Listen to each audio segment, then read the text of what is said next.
The morning mist clung to Blenheim Palace's golden limestone facades like shrouds draped over tombstones, while the ornate chimneys expelled thin wisps of smoke that dissipated into the gray Oxfordshire sky.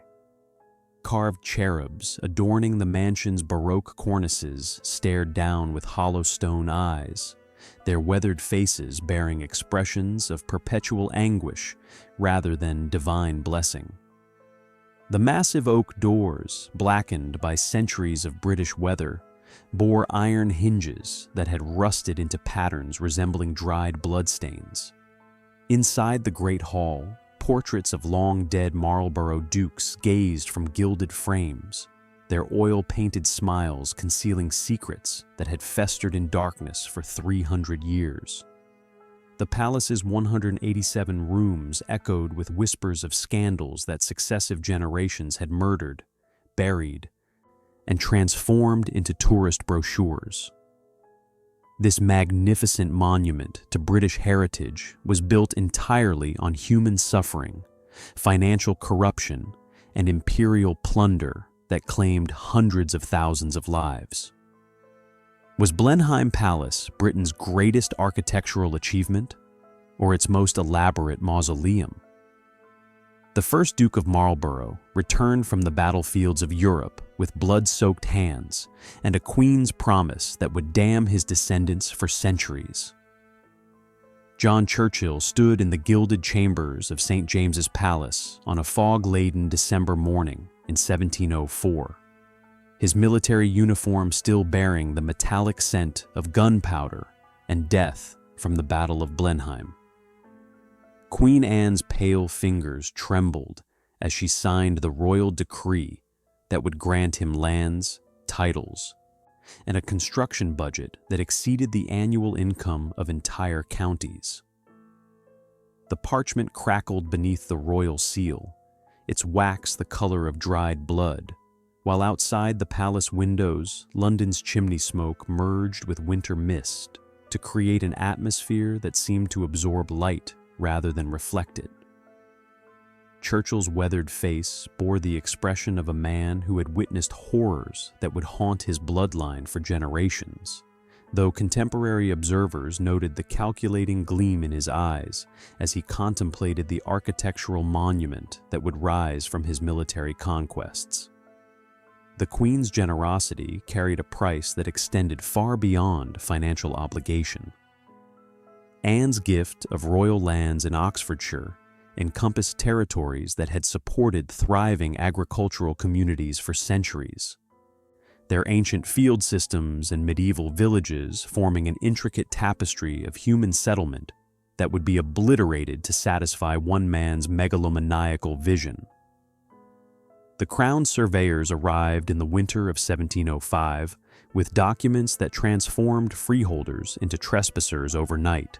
their legal authority backed by armed guards who carried eviction notices written in Latin that the illiterate peasants could not comprehend. Village elders who had lived on these lands since childhood found themselves classified as obstacles to architectural progress, their cottages marked for demolition with red paint that locals whispered resembled blood in the candlelight. The systematic displacement began with bureaucratic precision that masked its fundamentally violent nature. Woodstocks surrounding hamlets watched helplessly as royal commissioners cataloged their possessions, livestock, and even grave sites with the dispassionate efficiency of military quartermasters preparing for siege warfare. Families who had tended the same fields for generations discovered that their ancestral burial grounds would be excavated to make room for ornamental gardens, their dead ancestors' bones scattered to create sightlines for a palace designed to celebrate military conquest. The winter of 1705 proved particularly brutal for the displaced populations, as hastily constructed temporary shelters provided inadequate protection against Oxfordshire's bitter winds and driving rain that turned the countryside into a landscape of mud and misery. Contemporary parish records document the human cost of Churchill's architectural ambitions with clinical precision that renders the suffering even more disturbing. The vicar of nearby Bladden noted in his journal that families arrived at his church seeking shelter, their children blue-lipped from exposure, and their possessions reduced to whatever they could carry during their forced evacuation. Burial registers from surrounding parishes show suspicious increases in winter mortality rates, with causes of death listed as exposure, starvation, and diseases associated with overcrowded, unsanitary living conditions. Local folklore from this period speaks of ghostly figures seen wandering the construction site at dawn, though historians note that such stories often emerge when communities experience collective trauma and seek supernatural explanations for incomprehensible human cruelty. Archaeological evidence discovered during recent palace renovations provides disturbing confirmation of the contemporary accounts. Ground-penetrating radar surveys conducted in 2019 revealed the outlines of demolished village foundations beneath Blenheim's carefully manicured lawns, while excavations for new visitor facilities uncovered fragments of medieval pottery, agricultural tools, and human remains that suggest hasty burials conducted without proper religious rites. The positioning of these remains indicates that some bodies were interred in shallow graves that would have been easily disturbed by subsequent construction activities, raising questions about whether the palace's foundations literally rest upon the bones of Churchill's victims. The scale of destruction required to create Churchill's monument defied contemporary precedent and established patterns of aristocratic excess that would define British landed society for centuries. Professional surveyors estimated that 2,000 acres of productive agricultural land were seized from local communities through royal decree, displacing populations that had sustained themselves through mixed farming, wool production, and traditional crafts that disappeared overnight when their practitioners lost access to raw materials and markets. The initial construction budget of $500,000 represented approximately $85 million in contemporary currency, a sum that exceeded the annual revenues of most European principalities and could have funded the construction of entire new towns rather than a single family's residence. The human workforce assembled to realize Vanbroek's architectural vision created a temporary city of laborers whose working conditions resembled military campaigns more than civilian construction projects. Employment records indicate that 1,500 workers were engaged during peak construction periods, their ranks including stonemasons, carpenters, glaziers, and unskilled laborers drawn from across England by promises of steady wages that often went unpaid for months. Contemporary accounts describe a construction site that operated with military discipline, where workers labored from dawn to dusk under the supervision of foremen who had learned their management techniques during Churchill's continental campaigns. Medical records from nearby towns show 47 documented workplace fatalities during the building process, though historians suspect that the actual death toll was higher since many workers were transient laborers whose deaths might not have been officially recorded. The architectural specifications demanded by Churchill and Vanbrugh required construction techniques that pushed contemporary engineering knowledge to its limits and beyond. The palace's planned 320 rooms necessitated structural innovations that proved lethal for the craftsmen attempting to implement them, particularly in the creation of the massive central dome that required workers to labor at dangerous heights without adequate safety measures. Stone carvers working on the intricate Baroque facades faced constant dangers from falling masonry, while the complex system of underground foundations required excavations that frequently collapsed, burying workers alive in trenches that became impromptu graves for men whose names were never recorded in the palace's official histories. Sir John Vanbrugh's grand design concealed a construction site where workers died in darkness and their bodies disappeared before dawn. The architect's obsession with creating England's most magnificent palace transformed the Oxfordshire countryside into a hellscape of human suffering that rivaled the European battlefields from which Churchill had emerged victorious. Vanbrugh's Baroque vision demanded structural engineering feats that exceeded the technical capabilities of early 18th century construction methods, requiring workers to excavate foundations that descended 30 feet below ground level through layers of limestone bedrock that frequently shifted and collapsed without warning. The architect's sketches, preserved in the British Museum's archives, reveal a man consumed by grandiose fantasies that bore no relationship to the physical limitations imposed by gravity, geology, and human endurance. His margin notes, written in spidery handwriting that seems to tremble with manic energy, describe architectural elements that would require workers to perform tasks that contemporary safety experts recognize as virtually suicidal. The construction site's mortality rates exceeded those of Churchill's military campaigns, though the deaths occurred in darkness and secrecy rather than the celebrated glory of battlefield conquest. Newly discovered payroll records from the Marlborough Estate archives reveal systematic gaps in worker documentation that suggest deliberate efforts to conceal the human cost of Vanbrugh's architectural megalomania. Names appear on weekly wage lists for several months before vanishing entirely,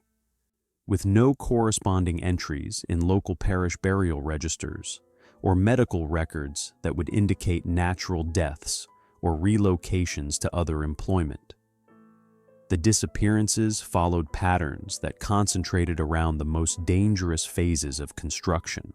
particularly during the excavation of the palace's elaborate underground service tunnels and the installation of the massive stone blocks that formed the building's Baroque facades. Parish burial registers from surrounding villages provide disturbing evidence of the construction site's lethal nature through statistical anomalies that contemporary observers struggled to comprehend. The Vicar of Blaydon recorded a threefold increase in accidental deaths among able-bodied men during the peak construction years, with causes listed as crushing injuries, falls from heights, and suffocation in collapsed excavations. The cleric's handwriting grows increasingly agitated as the entries progress, culminating in a journal passage that describes his horror at conducting funeral services for workers whose bodies had been so severely damaged that identification proved impossible. Medical practitioners from Oxford noted unusual patterns of injury among palace workers, including crushing wounds that suggested exposure to massive weights and respiratory ailments consistent with prolonged exposure to lime dust and stone particles in poorly ventilated underground spaces. The architectural specifications demanded by Vanbrugh's design created death traps that would have challenged modern construction techniques equipped with hydraulic machinery and advanced safety protocols. The palace's central dome required the installation of limestone blocks weighing over 2 tons each, lifted into position using primitive pulley systems operated by teams of workers who balanced on wooden scaffolding that swayed dangerously in Oxfordshire's unpredictable winds. Contemporary engineering analyses indicate that the rope and timber lifting apparatus possessed safety margins so narrow that mechanical failure was virtually inevitable, while the wooden platforms that supported workers at heights of over 100 feet above ground level lacked any form of protective barriers or safety equipment. Archaeological excavations beneath the palace's current visitor areas have uncovered fragments of crushed bone embedded in the original mortar, suggesting that some workers who fell during construction were literally incorporated into the building's structure rather than receiving proper burial. Local folklore from the construction period describes supernatural phenomena that modern investigators have documented with increasing frequency, though scientific explanations remain equally plausible. Village residents reported hearing agonized screaming that seemed to emanate from beneath the earth during nighttime hours, a phenomenon that contemporary acoustic engineers suggest could result from sound waves traveling through the palace's extensive network of underground passages and emerging at unexpected locations across the estate. The Baroque architectural style employed by Van Brugh creates complex acoustic environments where sounds can be amplified, distorted, and redirected in ways that produce unsettling auditory experiences for listeners unfamiliar with the building's acoustic properties. Recent paranormal investigations have recorded unexplained temperature variations and electromagnetic disturbances in areas where construction fatalities were documented. Though building engineers note that limestone structures naturally create microclimates and that the palace's aging electrical systems could generate the measured phenomena. The scale of death and destruction required to realize Van Brugh's vision exceeded anything previously attempted in British architectural history and established precedents for aristocratic excess that would influence estate construction for generations. Construction records indicate that 1,200 tons of limestone were quarried from local sites using explosive techniques that killed an estimated 23 quarry workers, while the palace's elaborate gardens required the excavation of 45,000 cubic yards of soil that was moved entirely by human labor, using primitive tools that caused chronic injuries among the workforce. The building's 187 completed rooms consumed 2.3 million individual bricks manufactured in kilns that operated at temperatures exceeding 2,000 degrees Fahrenheit, creating working conditions that resulted in heat stroke, severe burns, and respiratory damage among kiln operators who lacked protective equipment. Transportation of materials to the construction site required the construction of temporary roads that displaced additional agricultural communities, while the palace's water supply system necessitated the diversion of 3 natural streams that had provided irrigation for medieval farming settlements. Van Brugh's megalomaniacal pursuit of architectural immortality demanded innovations that pushed construction workers beyond human limitations and into realms of suffering that their contemporaries struggled to document or comprehend. The palace's ornate stone carvings required master craftsmen to work in cramped positions for extended periods, often suspended from ropes while chiseling intricate details into facades that towered above the Oxfordshire landscape. Medical records from the period describe occupational injuries unique to palace construction, including permanent spinal deformities caused by working in unnatural positions and vision loss resulting from prolonged exposure to stone dust that accumulated in workers' eyes during carving operations. The architect's insistence on perfect symmetry meant that decorative elements had to be repeatedly dismantled and reconstructed when measurements proved imprecise, forcing workers to demolish their own completed work and begin again under increasingly desperate time pressures. The construction site's transformation into a landscape of perpetual death created psychological trauma that extended far beyond the immediate workforce to encompass entire regional communities. Surviving correspondence between local magistrates describes their horror at discovering bodies in various stages of decomposition scattered throughout the construction area, often in positions that suggested workers had been abandoned where they fell, rather than receiving immediate medical attention or proper burial. The letters reveal growing concern about the psychological impact on surviving workers who continued laboring despite daily exposure to industrial accidents that claimed their colleagues' lives with mechanical regularity. Village residents reported nightmares and anxiety disorders that contemporary physicians attributed to the constant sound of screaming, mechanical crashes, and funeral bells that had become the acoustic backdrop of daily life in the shadow of Churchill's rising monument to human ambition and divine favor.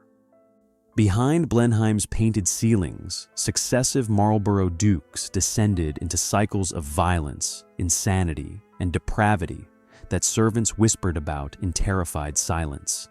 The madness that would consume the Marlborough bloodline first manifested in the third generation, when Charles Spencer, the third Duke, began displaying behavioral patterns that his contemporaries attributed to divine punishment for his grandfather's blood-soaked legacy. Palace servants discovered him in the early hours of winter mornings, wandering the marble corridors in his nightclothes while conversing with invisible companions whose responses seemed to drive him into fits of uncontrollable rage. His personal valet recorded in a private journal that the Duke would suddenly stop mid-conversation during formal dinners, his eyes fixed on empty corners of the room while his face contorted into expressions of absolute terror. The marble busts of Roman emperors that lined the palace's grand hallways bore fresh chips and cracks from the Duke's habit of hurling heavy objects at them during his nocturnal episodes. Though modern psychiatrists note that such behaviors often indicate severe bipolar disorder or temporal lobe epilepsy, rather than supernatural influences. The fourth Duke of Marlborough transformed Blenheim Palace into a theater of systematic cruelty that shocked even the violence-inured aristocracy of Georgian England. George Spencer's personal account books, discovered in a hidden compartment during renovations in 1987, detail payments made to local physicians for treating servants who had suffered deliberate injuries that ranged from broken bones to severe burns inflicted with heated fireplace implements. His particular obsession involved forcing kitchen staff to hold red-hot copper pots while he counted slowly to 10, a practice that left permanent scarring on dozens of workers who had no legal recourse against their aristocratic tormentor. The Duke's bedroom walls bore stains that chemical analysis has identified as human blood, while scratch marks gouged deep into the wooden paneling suggest desperate attempts by victims to escape confinement in chambers that served as private torture facilities. Hereditary mental illness plagued successive generations of Marlborough dukes with a consistency that contemporary physicians struggled to explain through the limited medical knowledge available during the 18th and 19th centuries. The fifth Duke, George Spencer Churchill, exhibited symptoms that modern neurologists recognize as characteristic of Huntington's disease, including involuntary muscle movements, progressive cognitive decline, and violent mood swings that terrified household staff into chronic states of hypervigilance. His medical records describe episodes where he would attack servants with fireplace pokers while screaming about enemies hiding within the palace walls. Accusations that gained disturbing credibility when investigators discovered human remains concealed behind false walls in chambers that had served as the Duke's private quarters. Genetic research conducted in the 1990s revealed inherited neurological conditions within the Spencer-Churchill lineage. Though family representatives have successfully blocked publication of detailed medical findings through legal injunctions that remain sealed by court order. The palace's architecture itself seemed to amplify and concentrate the psychological disorders that afflicted its inhabitants across multiple generations. Servants reported hearing anguished screaming emanating from rooms that architectural surveys confirmed were unoccupied. sounds that seem to travel through the building's elaborate system of hidden passages and emerge in locations far removed from their apparent sources. The Baroque design favored by Van Brugge created acoustic phenomena where whispered conversations could be transmitted across vast distances through interconnected chambers, leading to paranoid delusions among mentally unstable dukes who became convinced that their thoughts were being monitored by invisible watchers. Modern acoustic engineers have documented how Blenheim's unusual architectural proportions create standing wave patterns that can produce auditory hallucinations in susceptible individuals, though the specific frequencies involved correspond precisely to those most likely to trigger psychological distress in humans. The systematic documentation of abuse within the palace walls reveals patterns of transgenerational trauma that psychiatrists now recognize as characteristic of severely dysfunctional family systems. Estate records indicate that 23 different servants filed formal complaints with local magistrates between 1720 and 1840, describing physical assaults, sexual abuse, and psychological torture inflicted by various Marlborough dukes and their immediate family members. The complaints follow consistent patterns that suggest ritualized violence rather than spontaneous outbursts, with multiple witnesses describing ceremonies conducted in the palace's private chapel, where servants were forced to participate in activities that combined religious imagery with physical brutalization. Court records show that magistrates consistently dismissed these complaints after receiving visits from Marlborough family representatives, while several of the complainants subsequently disappeared from local parish records without explanation. The financial costs associated with concealing the family's criminal behavior created additional pressures that exacerbated existing psychological instabilities across successive generations. Legal expenses for bribing magistrates, paying medical bills for injured servants, and compensating families whose members had died under suspicious circumstances consumed enormous portions of the estate's annual income throughout the 18th and 19th centuries. The 7th Duke accumulated gambling debts exceeding $2.3 million, while attempting to cope with chronic anxiety and depression through compulsive betting on horse races, card games, and bizarre wagers that included betting on the survival rates of servants forced to perform dangerous tasks for his entertainment.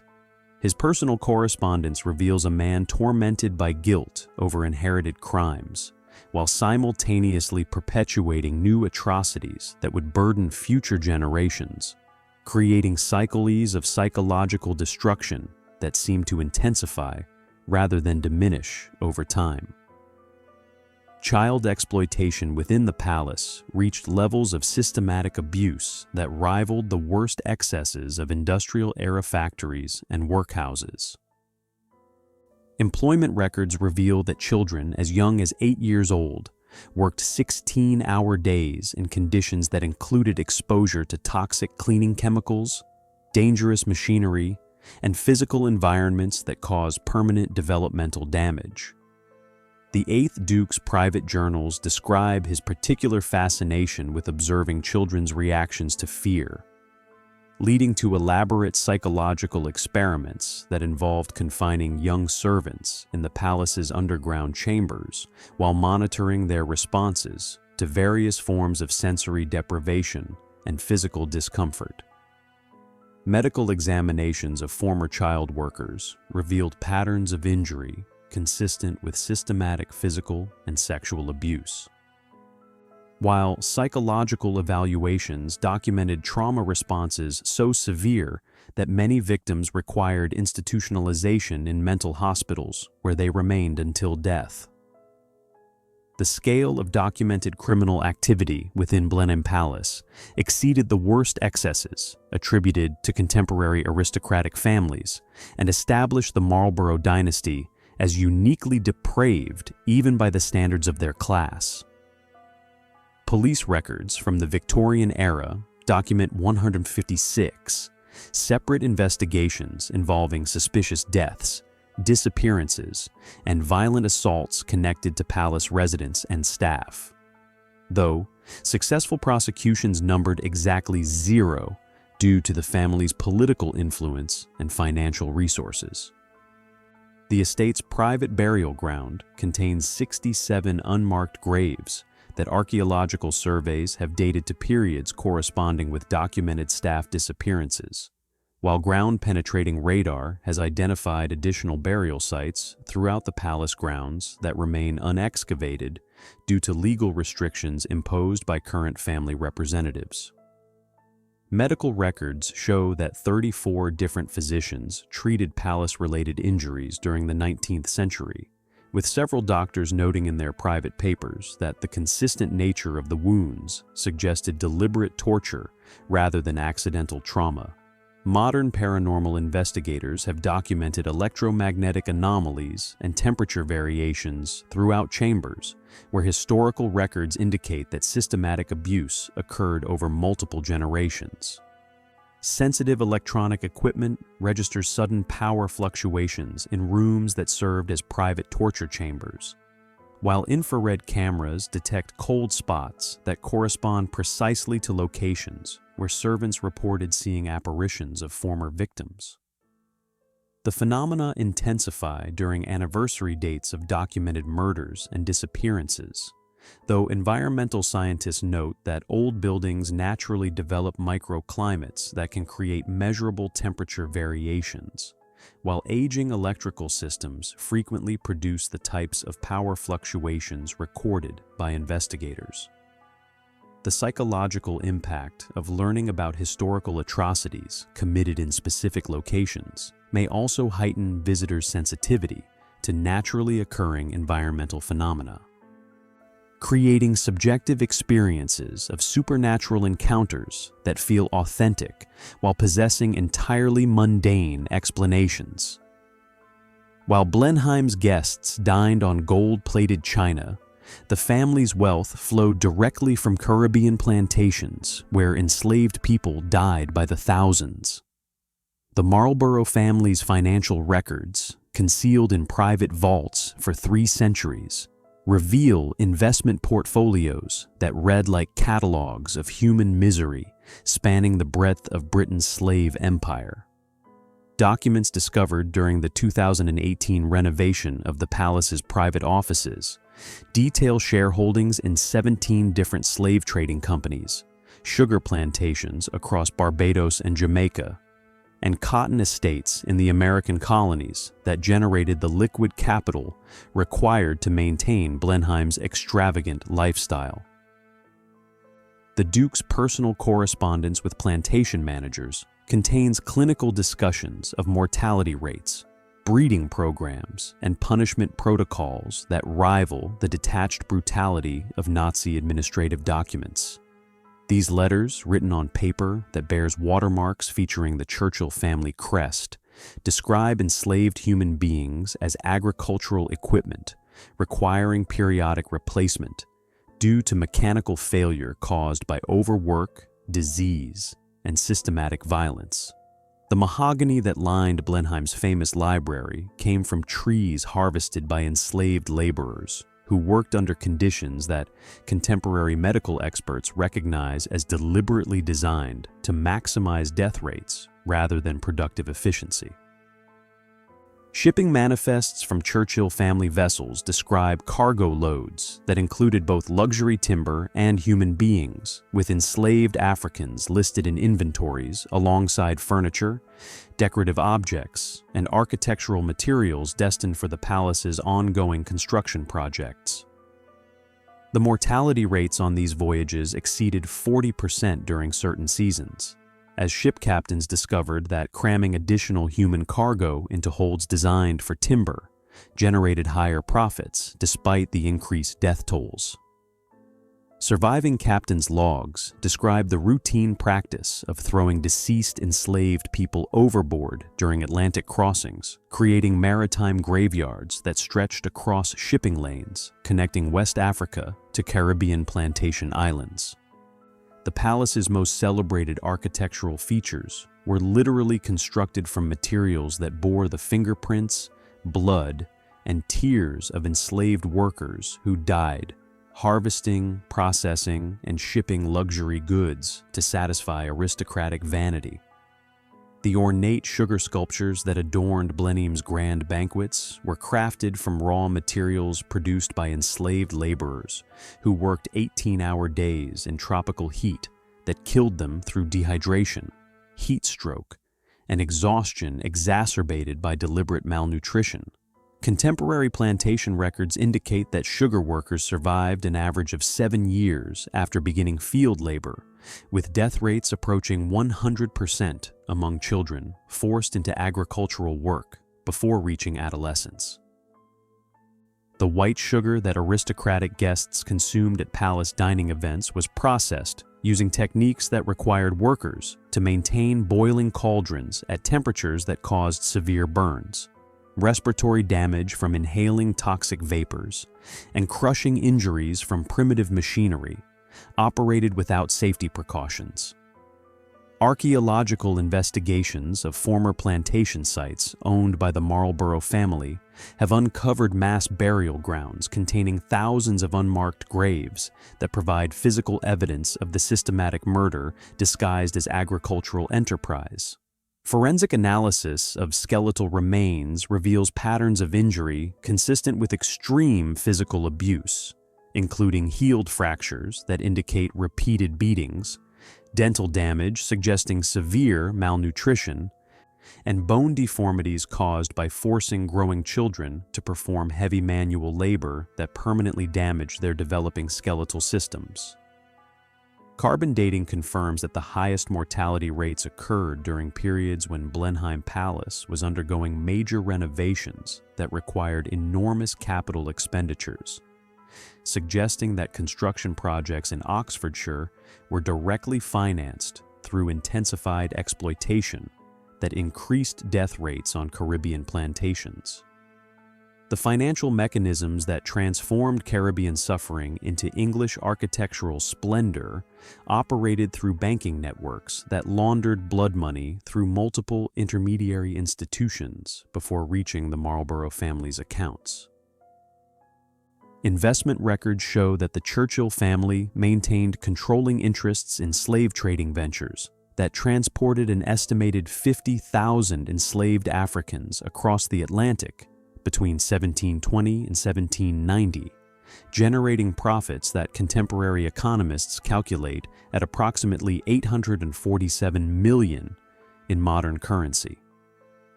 These enterprises operated with mortality rates that exceeded those of contemporary warfare, as ship owners discovered that insurance policies covering slave deaths during transport created perverse incentives to maximize cargo density regardless of human survival rates.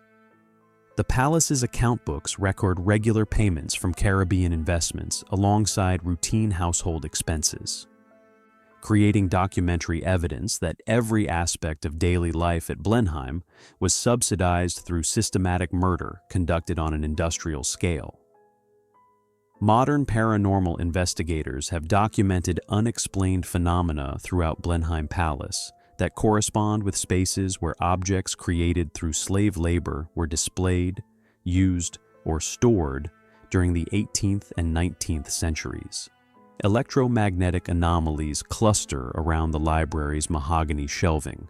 while temperature fluctuations occur with unusual frequency in dining rooms where sugar sculptures were once presented during elaborate banquets. Sensitive individuals report feeling overwhelming sensations of despair and anguish when touching certain pieces of furniture, particularly items crafted from tropical hardwoods that required enslaved labor for harvesting and processing. Environmental scientists note that older wooden objects can retain chemical traces of their original environments, including salt residue from oceanic transport and organic compounds that might trigger subconscious psychological responses in susceptible visitors, though the specific emotional reactions reported at BLEMHEIM suggest influences that transcend purely physical explanations. The psychological impact of inherited wealth derived from systematic murder created generational trauma within the Marlborough family that manifested through the mental illness, violence, and moral corruption that characterized successive dukes throughout the colonial period. Private medical records indicate that family members suffered recurring nightmares, chronic anxiety, and paranoid delusions that centered on themes of pursuit, judgment, and retribution for unspecified crimes. The sixth Duke's personal diary contains passages describing vivid dreams, where he was pursued through the palace corridors by crowds of people whose physical descriptions match contemporary accounts of Caribbean plantation workers, while the seventh Duke reported hearing voices speaking in languages that linguistic analysis suggests were West African dialects, despite his having no documented exposure to such languages through normal channels. The scale of human destruction required to finance Blenheim Palace's construction and maintenance exceeded the population of most contemporary European cities, and established the Marlborough family as among history's most prolific mass murderers. Plantation records indicate that Churchill family enterprises were responsible for the deaths of approximately 127,000 enslaved people between 1705 and 1833, when British abolition legislation forced the transition to alternative forms of exploitation that proved only marginally less lethal. The family's sugar plantations consumed 89,000 enslaved workers during their peak operational period, while cotton estates accounted for an additional 23,000 deaths through overwork, disease, and violence that plantation managers described in clinical terms as necessary for maintaining discipline and productivity.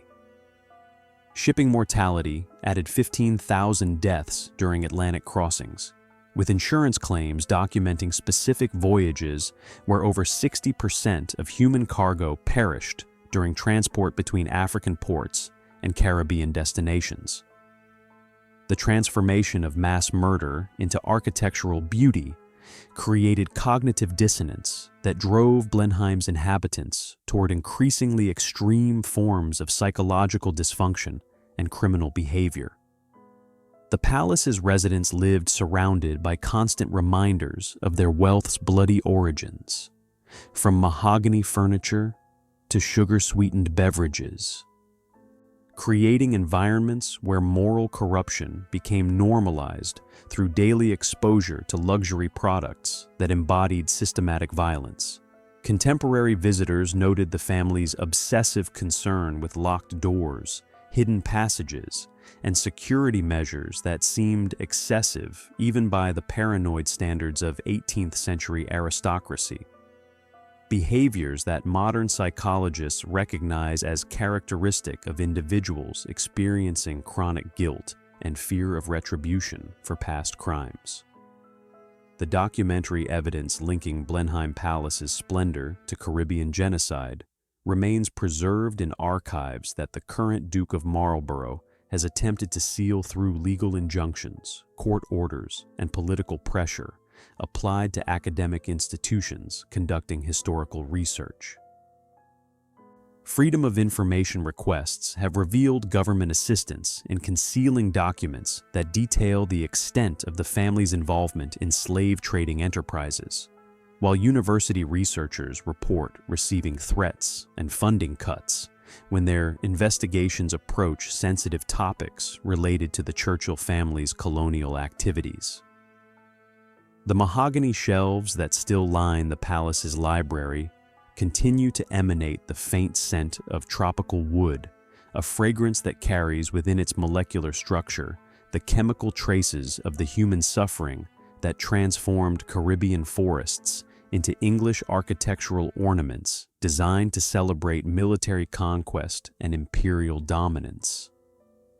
Below stairs at Blenheim, a hidden rebellion festered as staff members documented their master's crimes and planned elaborate schemes of revenge. The servants' quarters beneath Blenheim Palace concealed a sophisticated intelligence network that operated for over a century, meticulously recording evidence of the Marlborough family's criminal activities, while orchestrating a shadow campaign of psychological warfare that drove successive dukes toward madness and self-destruction. Mary Hutchinson, a scullery maid who worked at the palace from 1743 to 1789, maintained detailed journals written in a cipher that combined kitchen terminology with biblical references to create coded accounts of murders, rapes, and torture sessions conducted by her aristocratic employers. Her leather-bound notebooks, discovered hidden behind loose stones in the servants' hall fireplace during renovations in 1994, contain witness testimony to 43 suspicious deaths. Detailed floor plans showing secret passages used for disposing of bodies, and financial records proving that family members routinely stole wages from workers whose deaths they had subsequently arranged to prevent legal complications. The underground resistance operated through a cell structure that prevented complete exposure if individual members were discovered and eliminated by their aristocratic targets. Kitchen staff developed elaborate communication systems using flower arrangements, candle placements, and musical selections that allowed them to coordinate surveillance activities without arousing suspicion from family members or loyal servants who might report suspicious behavior to estate managers. The head cook, Thomas Bramwell, served as the network's operational commander from 1756 until his mysterious death in 1782. Maintaining contact with sympathetic magistrates, physicians, and clergy who provided external documentation of the family's crimes, while offering limited protection to servants who possessed particularly damaging evidence. His recipe book, preserved in the palace's archives, contains cooking instructions that double as coded messages describing escape routes, weapons caches, and planned operations against specific family members whose behavior had become intolerable even by the debased standards of 18th century aristocracy. The servants' rebellion employed psychological warfare techniques that exploited the Marlborough family's existing mental instabilities while creating new sources of paranoia and terror that gradually destroyed their capacity for rational thought. Staff members discovered that strategically placed mirrors, carefully timed sound effects, and subtly altered room arrangements could trigger episodes of panic and confusion in dukes already suffering from inherited neurological disorders and guilt-induced psychosis. The housekeeping staff developed expertise in creating phantom sensory experiences that convinced family members they were being haunted by the spirits of murdered victims, using hidden speakers, concealed mechanisms for moving objects, and chemical compounds that produce disturbing odors associated with decomposition and death. Modern investigators have documented cold spots, electromagnetic anomalies, and unexplained sounds in areas where servants' diaries describe conducting these psychological operations. Though building engineers note that the palace's aging infrastructure and complex architectural design could naturally generate many of the phenomena attributed to supernatural influences, the documentary evidence collected by servant networks provided detailed accounts of crimes that contemporary legal authorities refused to investigate due to the family's political influence and financial resources. Detailed testimony describes the Fifth Duke's practice of forcing young female servants to participate in ritualized sexual abuse conducted in the palace's private chapel, ceremonies that combined religious imagery with physical torture designed to maximize psychological trauma while ensuring victim compliance through spiritual terror. Male servants documented systematic beatings administered using fireplace implements, riding crops, and specialized torture devices that the Duke imported from continental Europe after studying interrogation techniques employed by various European military forces. The servants' records indicate that these activities intensified during periods when family members were experiencing financial stress or political pressure, suggesting that violence against staff served as a psychological release mechanism that temporarily alleviated aristocratic anxieties while creating fresh sources of guilt and paranoia. The palace's architectural features provided servants with numerous opportunities for covert action that ranged from harmless pranks to elaborate assassination attempts designed to appear accidental while eliminating particularly dangerous family members. Hidden passages originally constructed for servants' convenience became staging areas for psychological operations that included strategically placed human bones, bloodstains created using animal organs, and recorded sounds of screaming that echoed through the building's complex acoustic systems during nighttime hours when family members were most vulnerable to suggestion and fear.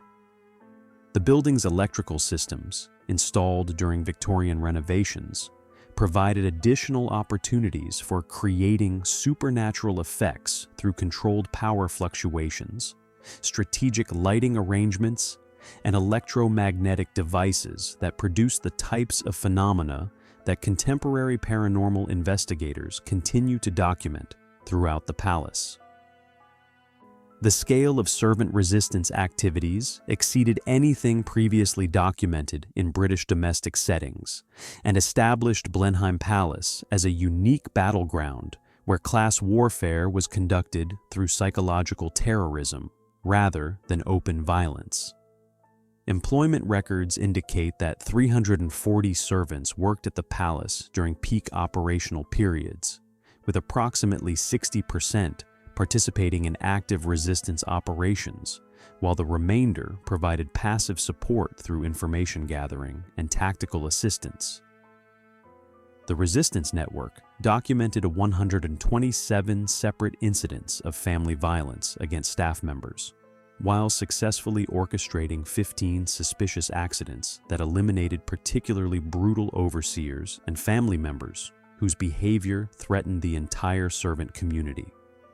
Insurance claims filed by the family revealed 234 instances of theft and property damage that investigators now recognize as coordinated sabotage operations designed to drain family resources while creating additional sources of psychological pressure. The servants' intelligence gathering capabilities rivaled those of contemporary military organizations, as staff members possessed unprecedented access to family correspondence, financial records, and private conversations that revealed the full extent of criminal activities spanning 3 centuries. Detailed surveillance reports describe family members' daily routines, psychological vulnerabilities, and behavioral patterns that allowed servants to predict and exploit moments of maximum emotional instability. The network maintained contacts with similar resistance cells operating in other aristocratic households throughout England, creating an informal communication system that shared information about particularly dangerous employers while coordinating mutual support for servants attempting to escape abusive situations. Letters preserved in various county archives reveal that the Blenheim servant network possessed detailed knowledge of criminal activities conducted by aristocratic families across the British Isles, suggesting coordination that approached the sophistication of modern intelligence operations. The psychological impact of constant surveillance and sabotage activities gradually destroyed the Marlborough family's capacity for normal human relationships, while intensifying existing mental health problems that had plagued the bloodline for generations. Family members became increasingly paranoid about staff loyalty, implementing security measures that included random searches, loyalty oaths, and punishment systems designed to prevent organized resistance activities. The 7th Duke's correspondence reveals his growing conviction that servants were reading his thoughts and manipulating his dreams, beliefs that led to increasingly erratic behavior that provided additional opportunities for psychological manipulation by staff members who had studied his mental deterioration with clinical precision. Medical records indicate that several family members required treatment for nervous disorders that physicians attributed to stress and overwork, though the symptoms described correspond precisely to chronic anxiety conditions caused by prolonged exposure to psychological warfare techniques. The servants' campaign reached its culmination during the tenure of the 8th Duke, whose systematic abuse of child workers provoked the resistance network into planning assassination attempts that would have eliminated the entire family line while appearing to result from natural causes or accidental circumstances. Detailed operational plans discovered in servant quarters describe schemes involving poisoned food, sabotaged hunting equipment, and staged accidents that would have resulted in deaths occurring during public events where servant involvement would have been impossible to prove. The Duke's sudden death in 1883, officially attributed to heart failure, occurred under circumstances that modern forensic experts recognize as consistent with poisoning using plant-based toxins that were readily available to kitchen staff with botanical knowledge. Chemical analysis of preserved hair samples has detected trace amounts of compounds that suggest deliberate poisoning, though the concentrations remain within ranges that could result from environmental exposure or medical treatments common during the Victorian period. Modern paranormal investigators continue to document unexplained phenomena throughout former servant areas that correspond with spaces where resistance activities were planned and executed over multiple generations. Electronic equipment registers power fluctuations and electromagnetic anomalies that intensify during nighttime hours, while sensitive individuals report sensing presences that seem to watch and evaluate visitors with intelligent awareness rather than the random manifestations typically associated with residual hauntings. The phenomena suggest conscious entities that remain actively engaged with the palace environment. Though psychologists note that buildings where intense human emotions were experienced over extended periods can create psychological atmospheres that influence visitor perceptions in ways that feel supernatural while possessing entirely naturalistic explanations rooted in environmental psychology and subliminal sensory cues. Even as Blenheim transformed into a UNESCO World Heritage Site, the current Duke employed private investigators, legal threats, and political connections to bury evidence of his family's crimes. The 11th Duke of Marlborough's systematic campaign to sanitize his family's historical record began in 1972, when Charles Spencer Churchill inherited a palace whose grand architecture concealed 3 centuries of documented genocide, torture, and financial corruption that threatened to destroy the carefully constructed mythology surrounding Britain's most celebrated aristocratic dynasty. His first action involved hiring Kroll Associates, an elite private investigation firm specializing in reputation management for high-profile clients, to identify historians, journalists, and academics whose research threatened to expose evidence of Marlborough family crimes.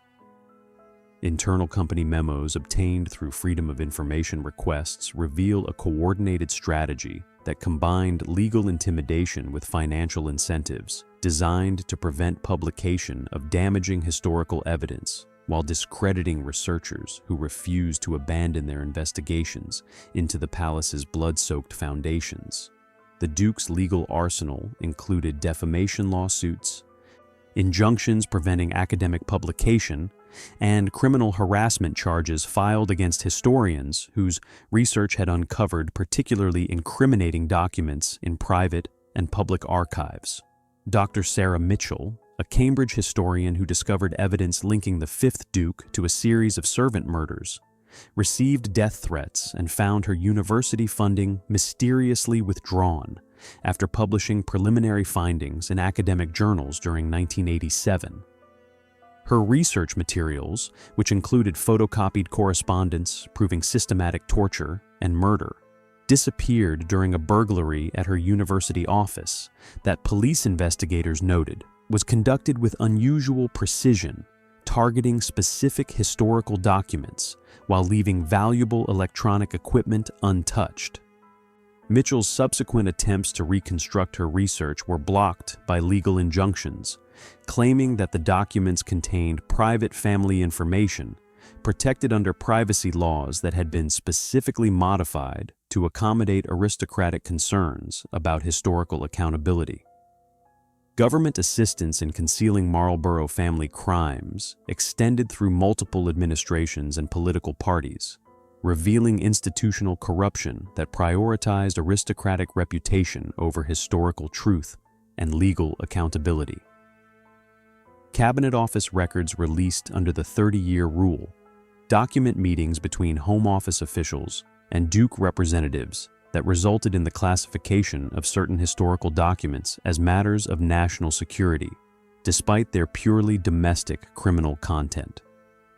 The rationale provided in internal memos suggests that exposing the full extent of aristocratic criminality could undermine public confidence in hereditary institutions that remained central to British constitutional arrangements, creating political instability that outweighed considerations of historical accuracy or justice for documented victims of Marlborough family violence. UNESCO's designation of Blenheim Palace as a World Heritage Site in 1987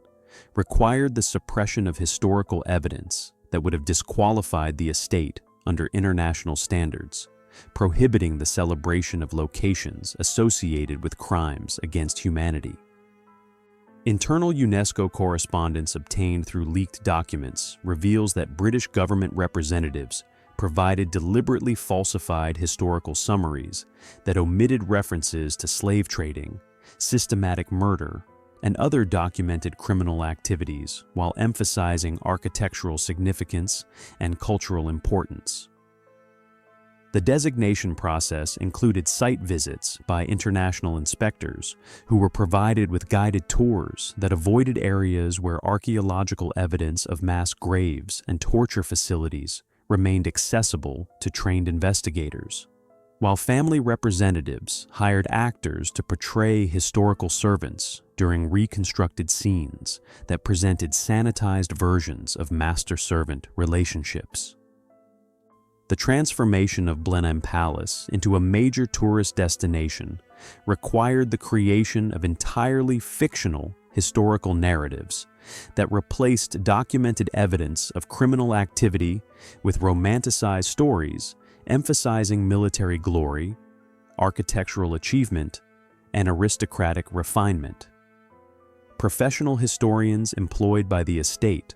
developed interpretive materials that described the Marlborough family as exemplars of British values while systematically omitting references to documented evidence of genocide, torture, and financial corruption that had funded the palace's construction and maintenance across multiple centuries. Visitor guidebooks published since 1990 contain no references to slave trading, plantation ownership, or systematic violence against servants. While audio tours narrated by professional actors present entirely fabricated accounts of family history designed to reinforce tourist expectations of aristocratic glamour rather than historical accuracy. The scale of historical falsification required to maintain Blenheim Palace's reputation as a cultural treasure exceeded propaganda efforts typically associated with totalitarian regimes and established new standards for institutional deception in democratic societies. Educational materials distributed to over 200,000 annual school visitors contain historically inaccurate information that has been specifically designed to prevent young people from learning about documented aristocratic crimes. While teacher training programs emphasize architectural and artistic topics that avoid engagement with social history or critical analysis of class relationships. The estate employs 127 tour guides who receive extensive training in deflecting visitor questions about controversial historical topics, while security protocols ensure that tourists cannot access areas where physical evidence of past criminal activities remains visible to informed observers. Modern surveillance technology installed throughout the palace serves multiple functions beyond standard security measures, creating comprehensive monitoring systems that track visitor behavior while identifying individuals whose interest in controversial historical topics might indicate journalistic or academic investigation. Digital camera networks equipped with facial recognition software maintain databases of prohibited visitors that include historians, journalists, and human rights investigators whose research threatens family interests, while audio monitoring systems record conversations between tourists that might indicate awareness of suppressed historical information. The estate security contractor, G4S, provides personnel with backgrounds in military intelligence and corporate espionage, suggesting surveillance capabilities that exceed those typically employed for protecting cultural sites from conventional criminal threats. Paranormal phenomena documented throughout Blenheim Palace have intensified since the implementation of systematic historical suppression, with electromagnetic anomalies and unexplained sounds concentrating in areas where evidence of past crimes has been most thoroughly concealed from public awareness. Modern ghost hunting equipment registers temperature fluctuations and energy signatures that correspond precisely with locations where mass graves were discovered and subsequently reburied without proper archaeological investigation. While visitors report sensing overwhelming feelings of anger and injustice in rooms where torture and murder once occurred with systematic regularity. Environmental psychologists suggest that spaces where traumatic events occurred can retain psychological imprints that influence sensitive individuals through subliminal sensory cues, though the specific nature of phenomena reported at Blenheim suggests influences that transcend conventional explanations based on architectural acoustics or electromagnetic fields generated by aging building systems. The Duke's campaign to control historical narrative has extended beyond academic suppression to include manipulation of digital information systems that increasingly serve as primary sources for public knowledge about historical topics. Search engine optimization techniques ensure that official palace websites appear prominently in internet searches, while suppressing links to critical historical analysis, academic research, or journalistic investigations that challenge approved family mythology. Social media monitoring identifies individuals who share historically accurate information about Marlborough family crimes,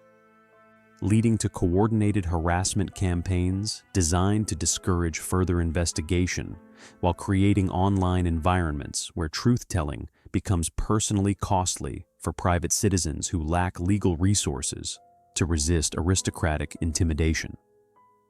The financial resources deployed in historical suppression efforts indicate that maintaining fabricated family mythology requires ongoing investment comparable to operating costs for major corporate marketing campaigns. Annual expenditures on legal fees, public relations consultants, and political lobbying exceed $3.2 million, while the estate maintains retainer agreements with 47 different law firms specializing in privacy law, defamation litigation, and media suppression techniques. Private investigators receive approximately $890,000 annually for monitoring academic research, journalistic investigations, and social media discussions that might threaten family interests, while political contributions and charitable donations totaling over $1.8 million annually maintain relationships with government officials, whose cooperation remains essential for continued protection from legal accountability. Contemporary visitors to Blenheim Palace continue experiencing unexplained phenomena that suggest the palace environment retains psychological imprints from centuries of systematic violence and criminal activity, despite extensive efforts to sanitize both physical spaces and historical narratives. Tour groups report sudden temperature drops in rooms where servants were murdered, while electronic devices malfunction with unusual frequency in areas where torture facilities once operated during the Georgian and Victorian periods.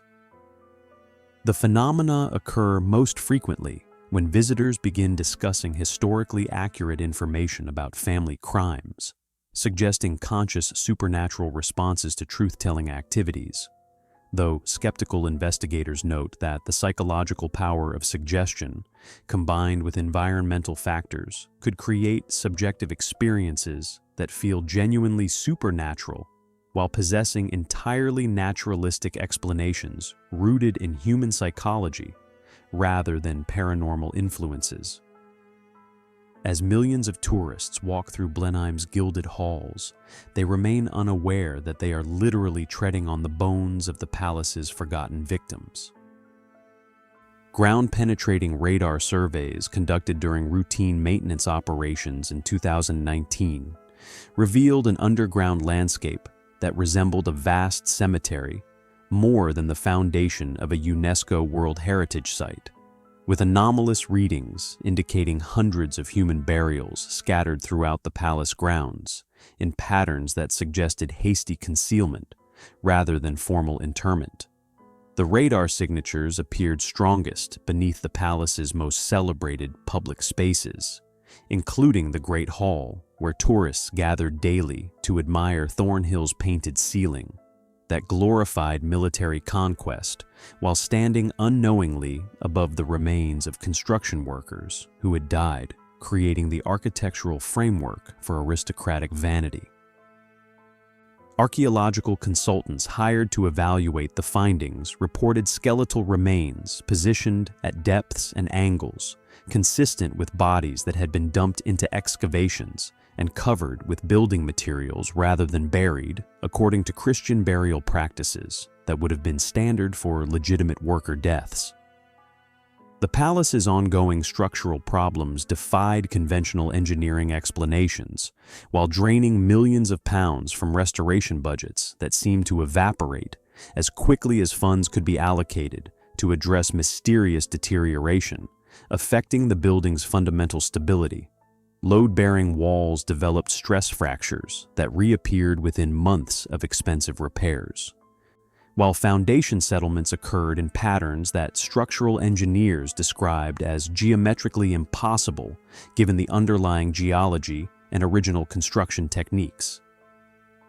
The Great Hall's floor had developed a subtle but measurable depression that followed the precise outline of mass burial sites detected by radar surveys, as if the earth itself was slowly reclaiming space occupied by bodies that had never received proper burial rites. Restoration contractors reported tools and equipment that disappeared overnight from secured work areas, while construction materials delivered to specific locations were found redistributed in patterns that suggested organized sabotage by parties with detailed knowledge of the palace's layout and renovation schedules. Estate employees experienced psychological phenomena that ranged from persistent anxiety and depression to complete nervous breakdowns that forced premature retirement from positions that previous generations of workers had maintained for decades without comparable mental health problems. Housekeeping staff reported hearing voices speaking in languages that linguistic experts identified as historical dialects no longer in common use, while security guards described encounters with individuals wearing period clothing who vanished when approached or questioned about their presence in restricted areas. The phenomena intensified during anniversary dates of documented murders and disappeared, with electromagnetic equipment registering power fluctuations that corresponded precisely with historical records of violent deaths,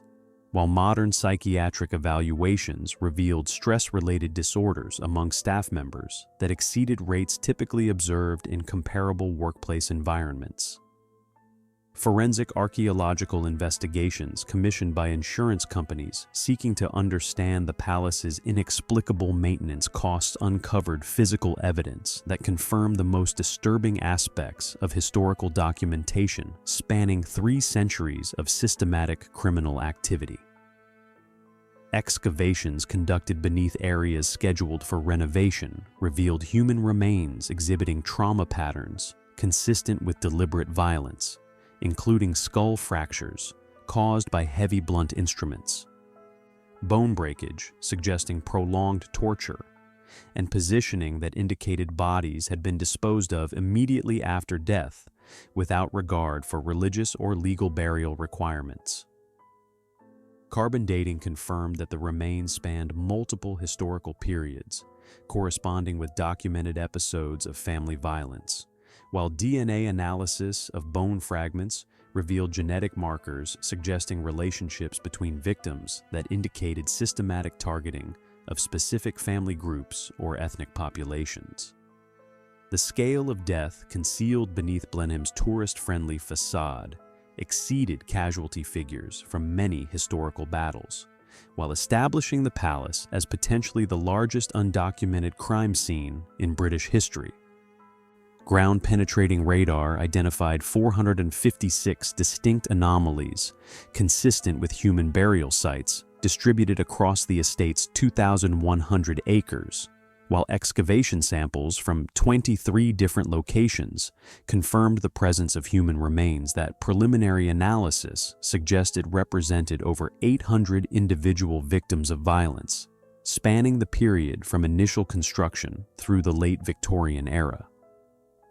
Archaeological evidence indicated that burial sites were systematically concealed using construction debris, architectural materials, and landscaping projects that transformed murder scenes into decorative garden features that contemporary tourists admired for their aesthetic beauty, while remaining unaware of the human suffering that fertilized the ornamental plantings.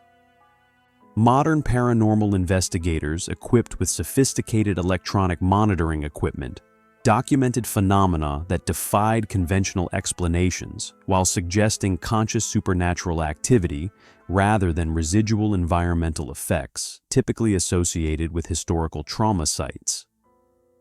Electromagnetic field detectors registered organized patterns of energy fluctuation that resembled communication attempts, while thermal imaging cameras captured temperature variations that moved through palace spaces in ways that indicated purposeful navigation rather than random environmental changes. Audio recording equipment detected voices speaking coherent sentences in historical dialects, with linguistic analysis confirming grammatical structures and vocabulary usage that would require extensive historical knowledge to fabricate. Though skeptical researchers noted that old buildings can create acoustic effects that transform random environmental sounds into patterns that human brains interpret as meaningful communication. The psychological impact on long-term palace employees created occupational hazards that exceeded those typically associated with heritage tourism, while suggesting environmental influences that transcended normal workplace stresses. Staff turnover rates reached 89% annually among positions requiring extended periods alone in palace areas where historical violence occurred, while employee medical records showed elevated rates of anxiety disorders, sleep disturbances, and stress-related illnesses that correlated directly with length of employment rather than pre-existing psychological conditions. Workers reported feeling constantly watched while performing routine duties, experiencing sudden temperature changes that occurred without apparent environmental causes, and hearing their names called by voices that investigations could never trace to identifiable human sources. The estate's financial records revealed maintenance expenditures that defied rational explanation, while suggesting supernatural influences capable of causing measurable physical damage to building systems and architectural elements. Annual repair costs averaged $12 million. Despite the palace's protected status and professional conservation management, with specific problem areas corresponding precisely to locations where ground-penetrating radar detected the highest concentrations of buried human remains. Electrical systems failed with unusual frequency in areas where servant murders were documented, while plumbing problems occurred most often in spaces that historical records identified as torture facilities during the Georgian and Victorian periods. Insurance companies conducting actuarial analysis noted that Blenheim's maintenance costs exceeded statistical norms by factors that suggested either systematic fraud or genuinely anomalous physical phenomena that fell outside conventional risk assessment models.